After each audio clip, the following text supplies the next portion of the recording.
everybody, and welcome to the Adult Chair on RashPixel.fm. I'm Pete Wright, and I'm here, as always, with the wonderful and talented Michelle Chalfant. Michelle, hello. Hello, Pete. How are you? I'm wonderful. Happy Mother's Day week. Oh, well, thank you. And you, too. Well, you know, I didn't really do all that much work. No.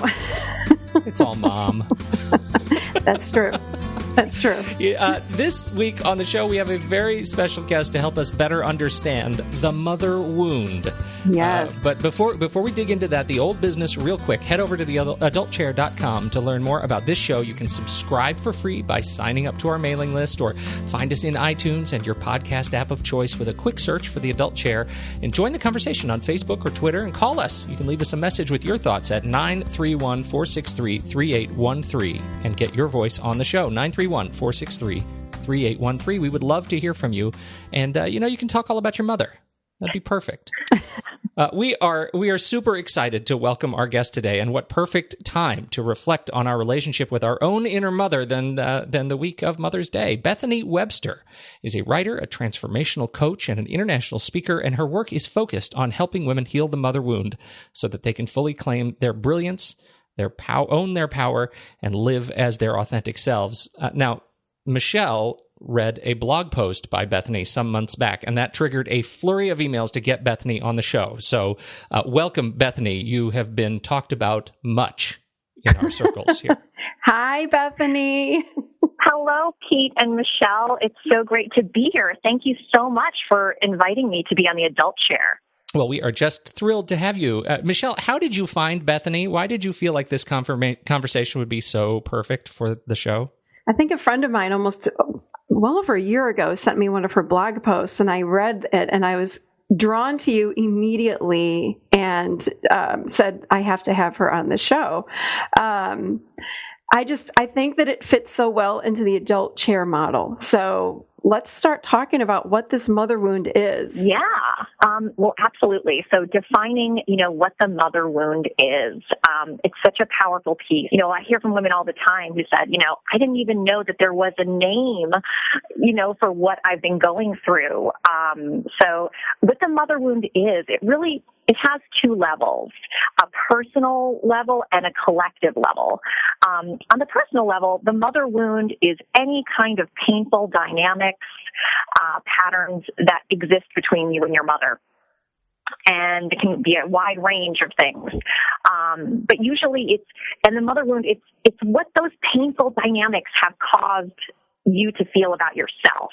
I mean, basically, our mothers really set the tone for how we feel about ourselves. The way our mothers treat us becomes, how she treats herself as well becomes, really the first foundation of how we view ourselves, the world, and, our worth and what we're capable of. So it really is about these any limiting patterns or beliefs that we form about ourselves as a result of our relationship with our mothers. And I believe that all of us have this to some degree. I mean, men and women both have it. It's something that we all have to some degree because we live in a patriarchal culture.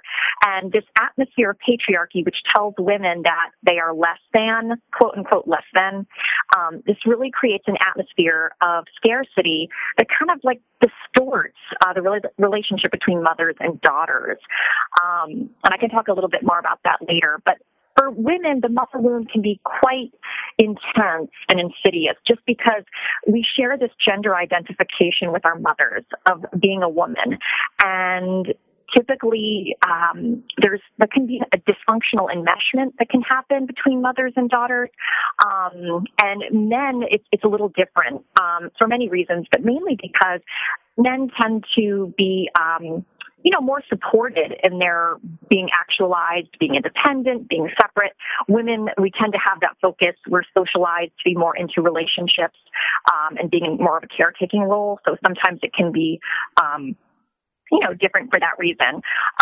So that's that's a quick and dirty explanation of the personal level of the mother wound.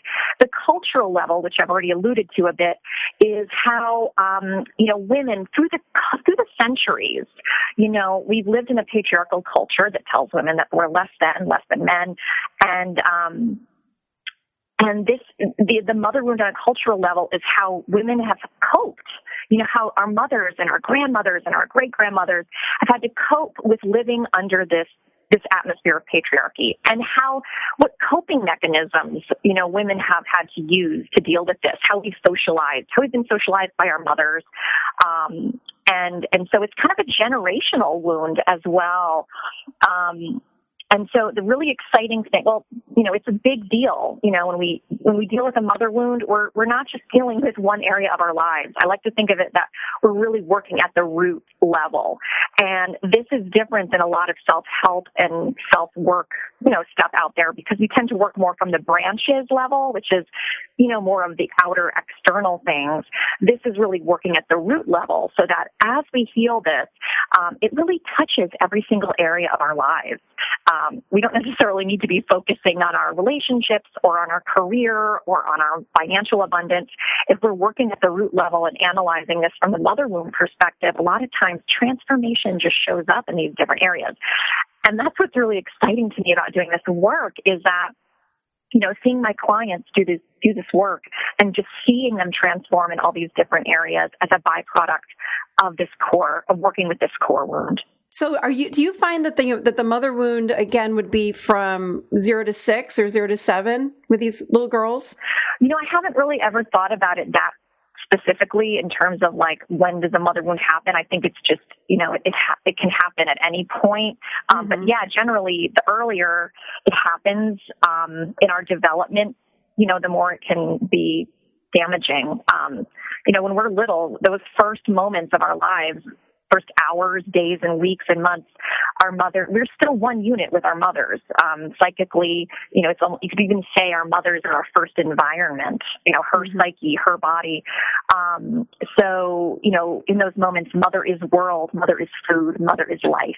So it's really hard to overestimate just how strong the influence is of our mothers on our lives.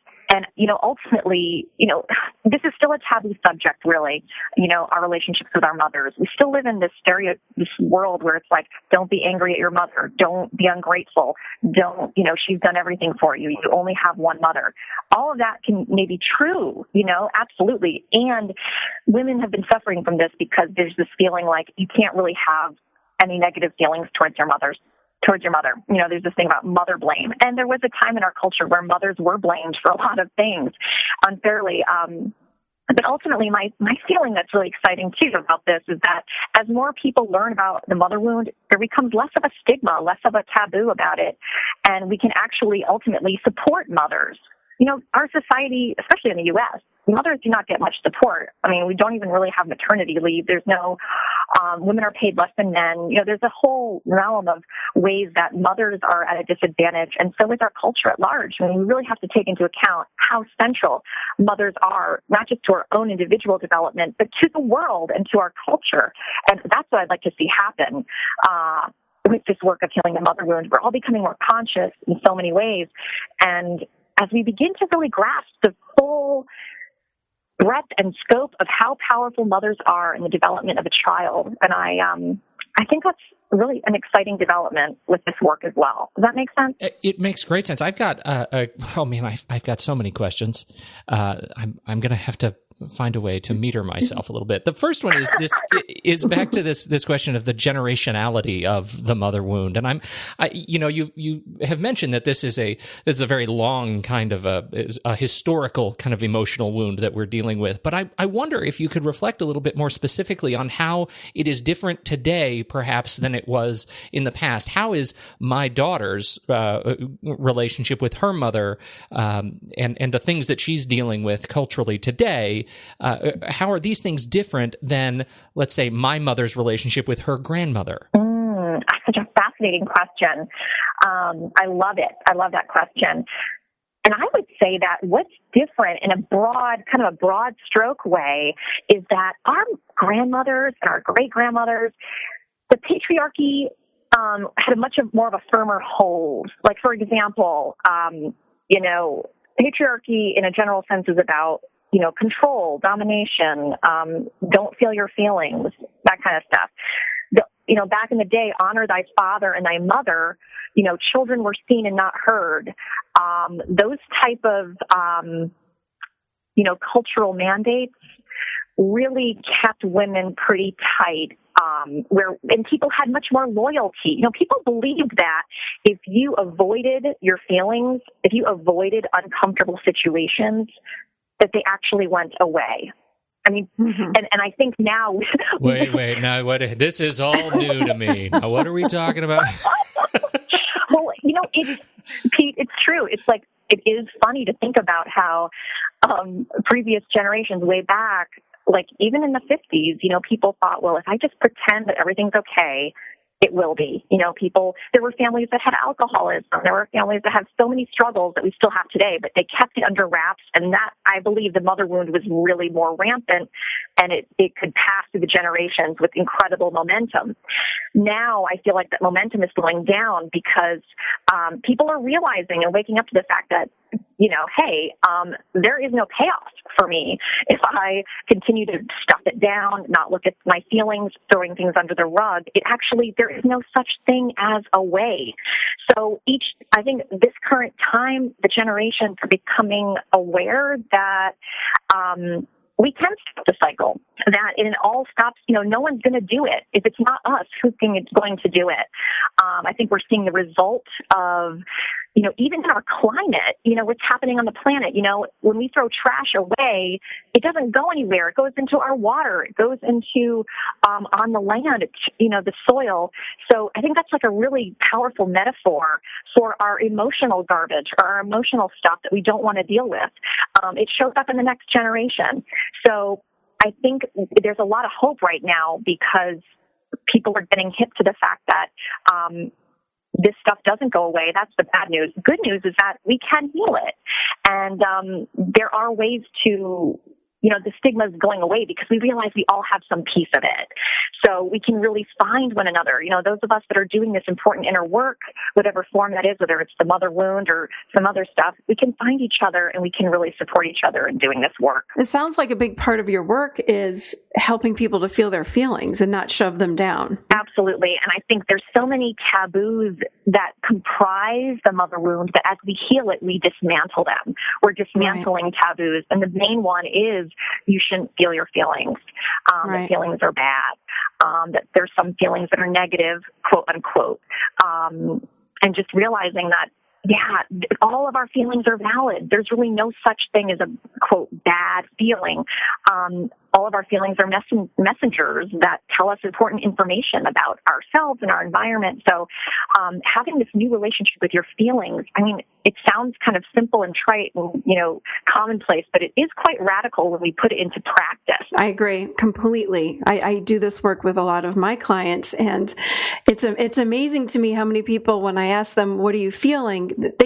Most of us don't know because we're not used to even using this language of what am I feeling? People don't have a clue, totally. Yeah. And when I ask them, what are you feeling when your husband said this or when your wife said this, they say things more like, well, I felt like, I wanted to punch him in the face. I'm like, that's not a feeling. What's the feeling? That's the action.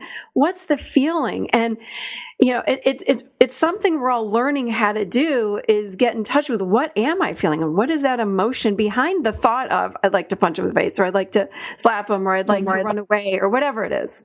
It's an interesting thing though, back to this cultural, this nod to sort of our cultural education. When's the last time we as human people actually sit down to learn about feelings? Right? When do we actually consciously sit down and learn about feelings? It's like what, the second grade, first grade, kindergarten, Mr. Happy, Mr. Sad. Like we have no language. My assessment or my assertion is, and you guys can check me when I start lying, that we don't have an accepted, mature language for talking about feelings that is intrinsic to us because we stop talking about it so early in our development. And I think what you just said is we're happy or we're sad. Those are the two feelings that we're allowed to feel. Happy or sad or happy or angry. And there are a spectrum of feelings and emotions, but we are not taught any of that. In fact, most of us are taught to shove them down. Yeah, absolutely. And one of the things that really excites me about the mother wound is that, the pivotal nature of attachment. I think scientists are talking about this now, like the central nature of attachment. and the mother-child dyad, and how if we don't get our attachment needs met, if we don't know how to soothe ourselves, if we weren't soothed when we were feeling sad or angry, if we weren't if someone wasn't present with us during that experience, it creates a deficit. If we don't heal that or work with that as adults, we just continue to project outward this need for attachment onto, our spouse, our employees, our employer, our friends, people that aren't actually able to meet our attachment needs. We don't realize that we're unconsciously projecting and asking people to do this for us. Back to what you were saying, Pete, we don't have a new language for feelings to express ourselves. And we don't have permission culturally to look at our upbringing and our childhood. We're starting to more and more, but this whole thing of looking at your childhood to get information about what got you here, where you are now and where you want to go. I mean, there's a lot of people that say, well, let the past be in the past. Don't bring up what happened, move on. And I think people are realizing that, the past isn't the past. It's with us right now. And so what I help women to see as well is the relationship with your mother is an amazing source of information about yourself. If you're in a crisis point, if you're at a crossroads, if you're working with patterns that have been with you forever, if you look into that relationship with your mother, you're going to learn an enormous amount about yourself. It's not that we're blaming our mothers. It's not that we're, being victims or not taking responsibility. I actually think the mother relationship is just an enormous source of information about yourself and a great, rich place to, build more self-awareness. And ultimately in this work of healing the mother wound, I help women to cultivate an inner mother. So whatever the gap or the deficit was in that very pivotal early relationship with her, we can fill that gap, from within ourselves. We can get the help to fill that gap and be this inner mother so that we are not looking outside of ourselves like we did when we were children, because, that's the developmental level that children do need external people. But as adults, it's, we can't rely on other people for our attachment needs. We need to actually become integrated as adults, this whole adult chair concept, which I love. So as we do that primary attachment bond shifts from our outer mother with her limitations. Our inner mother stops being this duplicate of a limited, flawed human being. We can start transforming that inner mother into the mother that can, a force within us, an energy within us that can give us that love, that unconditional presence and support that we needed. And as that happens, like over time, if we cultivate that long enough, and this is a skill that can be learned, we begin to have a really powerful, stable source of inner safety from which, as this becomes a baseline, we have this inner sense that, wow, I'm okay, and that you can actually begin to feel this enormous freedom that no matter what happens on the outside, you're going to be okay on the inside. And what that does is it allows you to have this freedom to innovate, to be who you really are, to offer your gifts to the world, to be visible, to be successful without shame or guilt. It's really, what I like to say is that when you do this work of healing the mother wound and you take it all the way, you really become unstoppable because you become fully integrated within yourself, where you can step into a whole new level of being that you can be unstoppable. I have a circle of dad friends that we go to dinner once a month, and we're very close, been very close for many years, and we share kind of our lives and what's going on, and keep each other up to date, and everything you've just described, in terms of what we seek to try to cultivate and give to our own children. Is exactly what we aspire to do, right? We aspire to do this as men, and so I'm curious if this is a cultural thing. I mean, your work really focuses on women and helping women to do this, but what about the guys? Like, what is the impact of the mother wound on men, and why is it that what you're describing? I can totally resonate with the fact that what I'm describing in my relationship with my friends is not what my dad would have described in his relationships with his friends. So, how have we seen that shift with men and dealing with their relationship with their inner mother? Isn't that just as important once we take the gender away from it? It's a basket of behaviors that we're trying to cultivate, right? Absolutely. I believe that this work is for men as well. And I actually have a couple men doing my course right now who are getting enormous gains from it. So it's not that this is an only women's issue. It's definitely for the men as well. The only reason I haven't extended it to men is because, this has been an organic experience out of my own transformation. So I think part of me is a little hesitant to stand up and talk to men about their mother wound, because in a way, I feel like it's a man's journey to do that as well for himself, or for men. I'm actually in conversation right now with someone about possibly doing a workshop for men, me and a male facilitator, to speak to some of the nuances about the men's journey of it. But basically, in terms of cultivating the inner mother, that's all the same. It's all about creating that environment of inner safety. And as children, it's not, when we're really small, it's not a gender thing. I mean, it becomes more gendered when we're older, when we're teens, when we're trying to, we start to become visible in the world as individuals. But when we're young, we all have those same needs. We all have those same attachment needs of needing our mother's, attention, her availability, her presence, her unconditional love and support. So absolutely, men and women both have those needs. And, it's really interesting. I teach a 7-step process on how to heal the mother wound. And some women have asked me, is it the same for the father wound? And I would say too, there is a father wound. And you can actually use the 7 steps to work with that as well, to work on the father wound as well. So it's both. It's mother, father, it's men and women. But this has been a very, I have a small niche with women, because I really feel like because the mother is our model for how we show up in the world. It's got this really clear urgency. And as a woman myself, speaking to other women about it, someone who's gone through it, who's come out the other side of it, it's just been enormously helpful for my clients to have someone like me as a coach.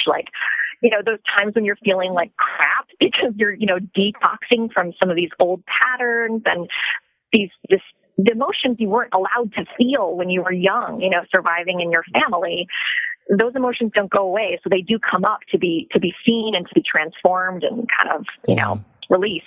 But as a coach, being there and being like, oh, you're exactly where you need to be. Even though this feels like crap, this is part of the journey and you are so on your path. Well, I just, to reflect on that, I mean, I think that it is so important. And every one of my sort of male friends reflects on this in some way, shape, or form. We've all got this mother wound, and how we deal with, with our relationship with our inner mother is, we need more voices speaking up about this, because I do think that men are still sort of afraid to approach this. And I think it's just as important, particularly, when we're talking about not just our relationship with ourselves, but with our kids. That is just so crucial. So, I wonder, Michelle, can you reflect a little bit on how you integrate this sort of work with the chair model? How does that work for you?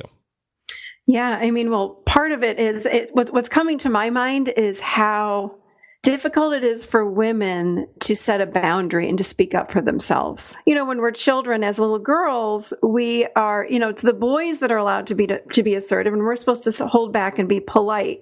And now I work with women. I do my own group every month, and we're so afraid to speak up for ourselves and to set boundaries. And that's a big part of what I'm doing with these women, because we're supposed to be polite and not speak up. And what I often hear is, well, I don't want to get anyone mad at me, so I'm just going to be quiet, not say anything. And I'm like, oh my gosh. So I plug this into the chair model. And again, the inner child part of us is the part that would be the feeling part of who we are. And I help people to feel what's true. I can't set a boundary if I don't know what's true for me. What am I feeling? What am I feeling? And what are my needs? And I do a lot of work with this in my practice. And then, of course, much like what you're saying is, I'm helping people to develop that inner adult, that inner authentic adult part, or what you would call, I guess, the inner healthy mother. Is that what you had said? The inner healthy mother. It's the same kind of thing, though, but it's that I call it also, what's the second voice? We have that first voice that oftentimes will beat up on ourselves, and then hold on, let's pause. What's the next voice? Where's that conscious voice that comes in? And that's the voice of, in my words, the adult chair. In your words, I guess it would be the healthy mother. So I see how it parallels. It's just a beautiful parallel to the work that I'm doing. I love it. And I talk too, just to bounce really quickly off what you said there, Michelle.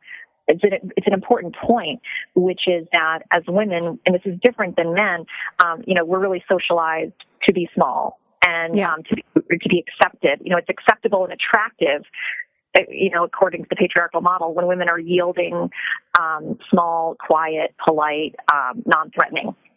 And in an effort, our mothers, whether intentionally or unintentionally, may have socialized us to do that, to be those things. And she may have modeled that in her own way. She might have been a people pleaser, or a rescuer of others, and she might have diminished herself in many different ways. So we learned it from the culture to some degree, that that's what women are supposed to do. We learn it from our actual mothers and how she modeled or, brought through that mandate in her own life. And we may have seen our mothers suffer as a result. That's another piece. So this work of healing the mother wound is so profound because we have to face the places in us in which we're loyal to those voices that say we have to be small as a way of being loyal to our mothers. See, there's a place where our attachment bond intersects with the cultural messages of needing to stay small. And so a lot of us will make a decision very early in life as little girls,